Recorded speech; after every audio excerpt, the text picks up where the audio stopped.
Hi, I'm Darcy Priester, an Instructional Technology Resource Teacher. In this video series, I spotlight EdTech tools and how you can integrate them effectively into your classes. Hi, and welcome back to a new episode of Tech Tuesday. It's definitely been a minute since my last episode in December. With the holidays, my birthday, and the end of the semester, which also is the end of classes in my district, and the beginning of new classes, January always is a crazy month. It's a fitting time for a break, but now I'm ready to jump back into the world of educational technology. Today's episode is featuring some new additions to our favorite technology tools. From Canvas to Flipgrid, these companies have been busy continuing to add updates. I'm including updates from as far back as October because you may not be aware of some of these. So let's jump in and check them out. Let's start with a Zoom that has 4 significant updates. The first is, instead of sharing your screen to present direct instruction, you can share your PowerPoint or downloaded Google Slide presentations as your background in Zoom. Downloaded Google Slides will convert to PowerPoint files. The benefit of using this feature is that students can both see the content you are teaching and see you outside of a small square off to the side of the screen. The idea is that students will connect more with you and the content at the same time. To do this, click the Share Screen button located in your meeting controls. Then click on Advanced. Click Slides as Virtual Background, then Browse, and select the PowerPoint presentation file you want students to see. And voila! Your presentation is now your background. Another addition is that you can customize your waiting room. My district is moving towards concurrent and hybrid teaching within the next month, and I can see this feature as being important to share items with students who are remaining in a virtual environment.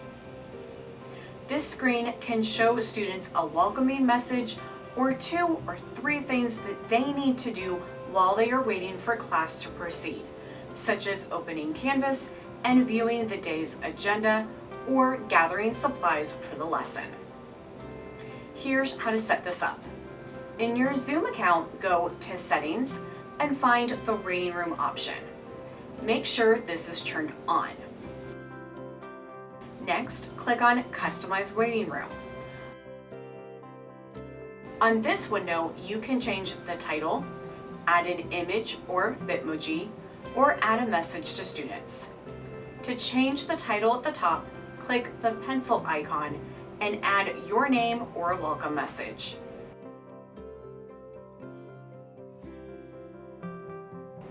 You can also add an image to the waiting room that you create from Google Slides, Google Drawings, or Canva, and may include a Bitmoji or other information for students.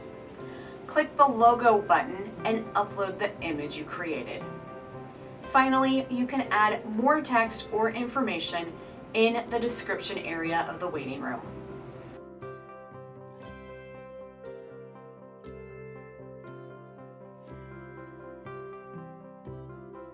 Once you have the waiting room set up the way you want, click Close.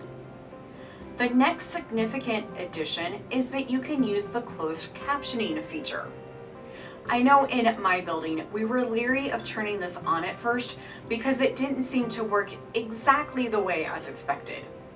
But then I attended one of the Zoom sessions at Visti in December and was very impressed by how well it worked. One of our teachers has been testing this out in their ESOL class, and she prefers it now over the closed captioning in Google Slides. So I think it's safe to say the updates Zoom has made makes this a great feature to use. To set this up in your Zoom account, go to Settings and scroll down to the In-Meeting Advanced Features until you find Closed Captioning. Toggle this to On and check the box underneath the toggle, which is labeled Enable Live Transcription Service to show transcript on the side panel in Meeting. Then in a Zoom session with students, click on the CC button located on your meeting controls. Under Live Transcript, click on Enable Auto Transcription. The last update is about breakout rooms. Students can manually choose their own breakout rooms rather than you assigning them. This is great for group work or if you want to split up work, allowing students who want to work together to go to one room, students who want to work individually go to another, and those who need help from you go to a third or whatever setup you need for your classes. Check out this template from Esther Park that visually shows these examples for how students can select a room to join. You could also follow @TeachMrO'Grady with his idea on Twitter, where you could create a breakout room for every student and let them work individually. When someone needs help, they can call you in, or you could set up a document like Google Slides, where students are working on individual slides. If you view the slides in grid view, you will see thumbnails of all the slides. If someone needs help, they turn the background to red and it will stand out among the other slides, making it easy for you to view. Here's how to set this up. When you go to set up breakout rooms, decide how many rooms you will need. Then click on Let Participants Choose Room. You can then rename the rooms and click on Open All Rooms.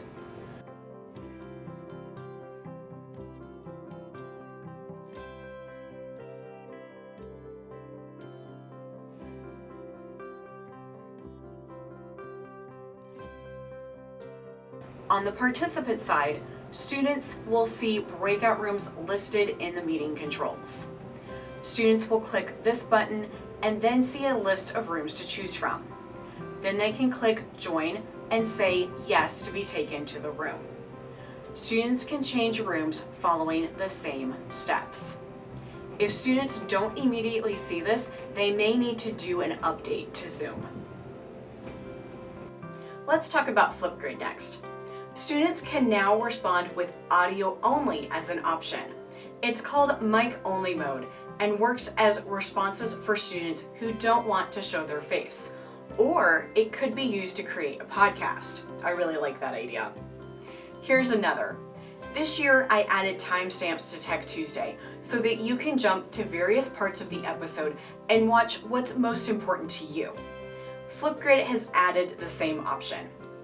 Type text in the comment area and type the time and it turns into a clickable link.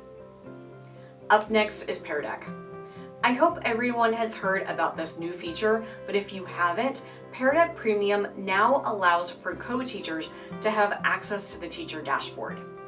Teachers who are invited to the shared teacher dashboard have all the same controls as the host teacher to manage the lesson. Here's how to set this up. From the teacher dashboard menu, click the three dots and select Invite a co-teacher. A new window will open with a link to the session.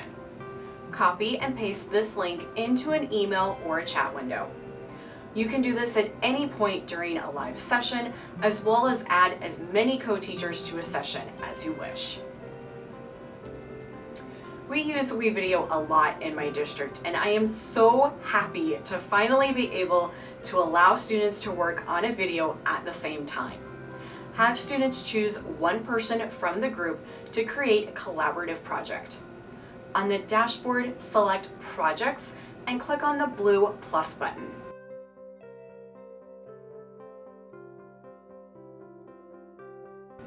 Add the name of your project in the title box.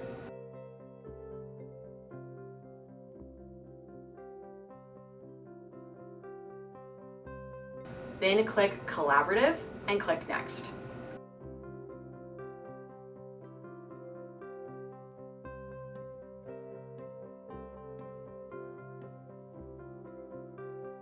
Click Invite with link and click Next, and then Next again and skip the next step.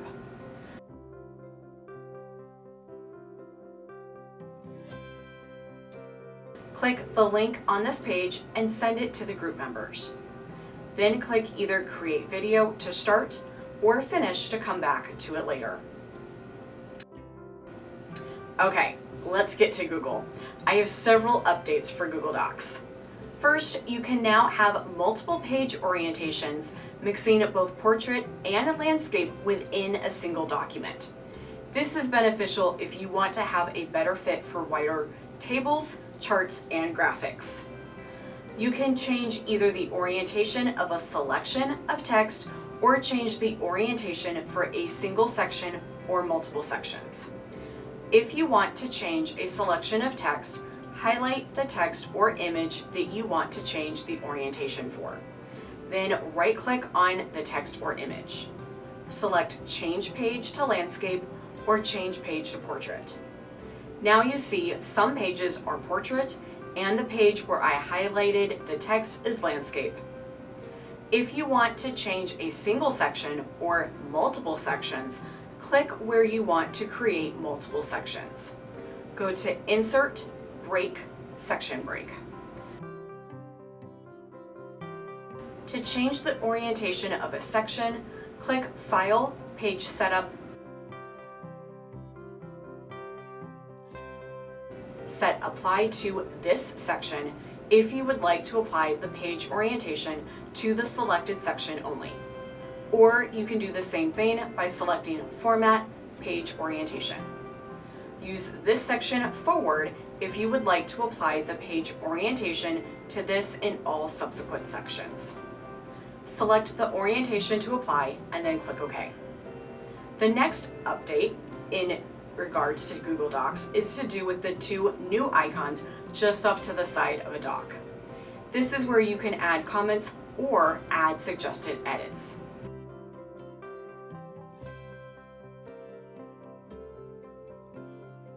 This has long been one of my favorite tools in Google Docs, but it isn't widely used. So I'm very happy to see it in a prominent place, and I hope more people use it. This last update is a really cool feature in Google Docs. Everyone should know that I'm a big fan of forcing students to make a copy of Google Files. But you can also force a copy and include pre-loaded comments that can act as guiding questions for students. Or you can use the comments to provide additional resources, links, video recordings, and other assistance for your students. Voice recordings. Can you see how excited I am about having voice recordings for students?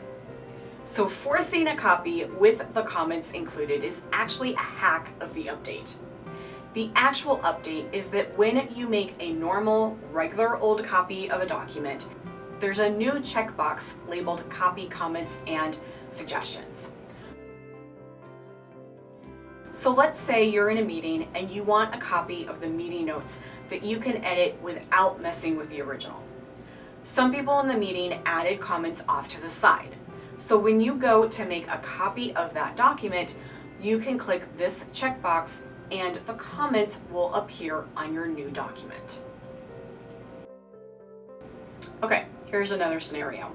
You make a Google Doc that you want each student in your classes to have a copy of, and you want all the comments you've added to the document to be copied as well. Now, here's where the hack comes in. When you force a copy of a document, you change the end of the share link from edit all the way through to sharing to the word copy. But if you want the comments, you need to add quite a bit more. You now need to change the share link and delete everything from edit and over to the right to copy, copy, comments equal true. It's a mouthful, but well worth it. Check out Eric Kurtz's blog post that talks about this new feature in more detail and how you can add those voice recordings I'm so excited about. The link will be in the episode notes found down below in the description area. Google Sites also has some nice updates as it now lets you customize the text size, color, font, and spacing. Click on the text as normal and in the toolbar you will see the new features. Jamboard has fast become a teacher favorite, and it seems like Google is adding more abilities to this product every week. The first update is that you can now add images as backgrounds, just like you can in Google Slides. This is such a game changer. Go to Set Background and then click the image icon and upload your image. Wow, what a jam-packed episode. I hope you have heard some great updates that you can use in your classroom. All of the resources mentioned in today's episode will be available in the episode notes on Wakelet. This link will be below in the description area. Thanks for joining me this week, and don't forget to hit the subscribe button and the little notification bell so you can get notifications of when I have new videos available. I'll see you in 2 weeks for the next episode of Tech Tuesday.